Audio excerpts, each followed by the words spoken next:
Resik njaba njero.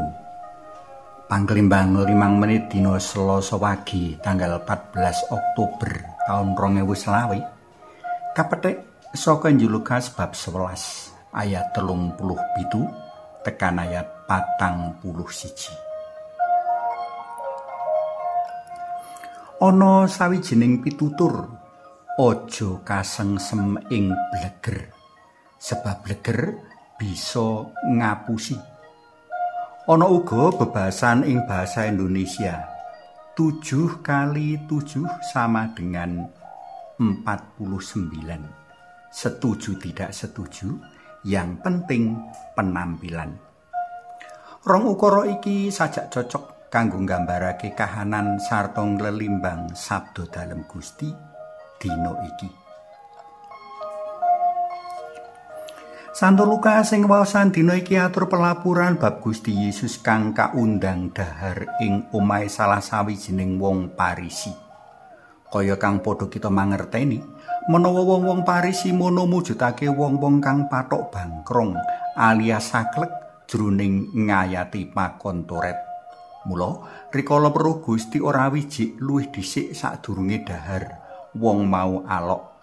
Gusti, kenging menapa panjenengan kok mboten wijik rumiyin saderengipun dhahar?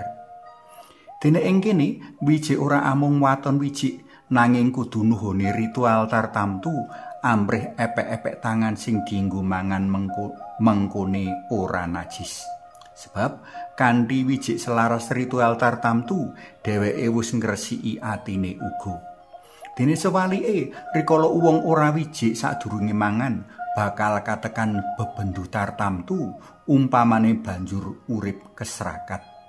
Isih eling to aturan wijik dek jaman pandemi Covid biyen?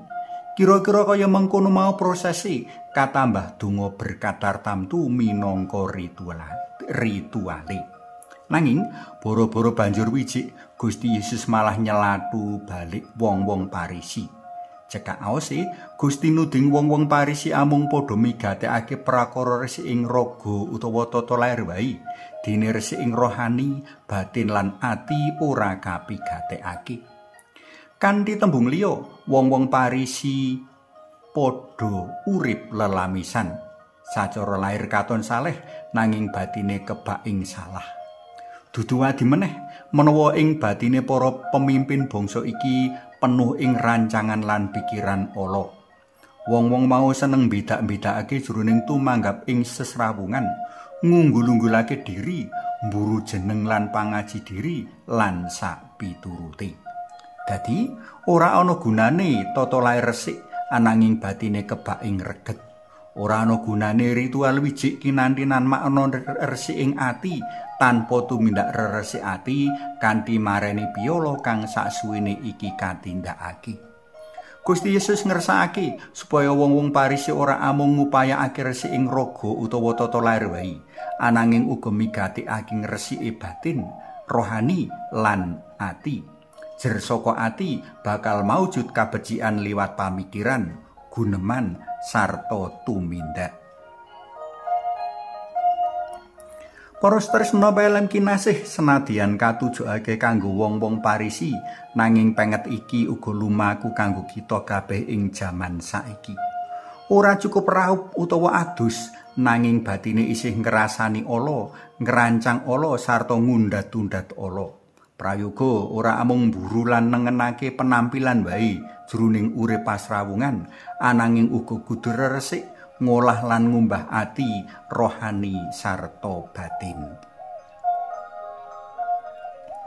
Suwawi sami munjuk, kunjung asma dalam Yang Rama so Yang Putra Tuwin Yang Roh Suci. Amin.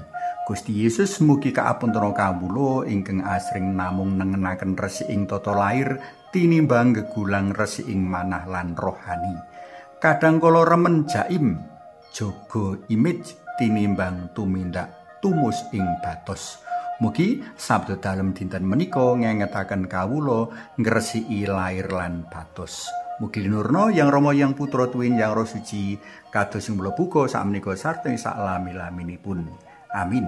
Kunjung asma dalam Yang Rama so Yang Putra Tuwin Yang Roh Suci. Amin.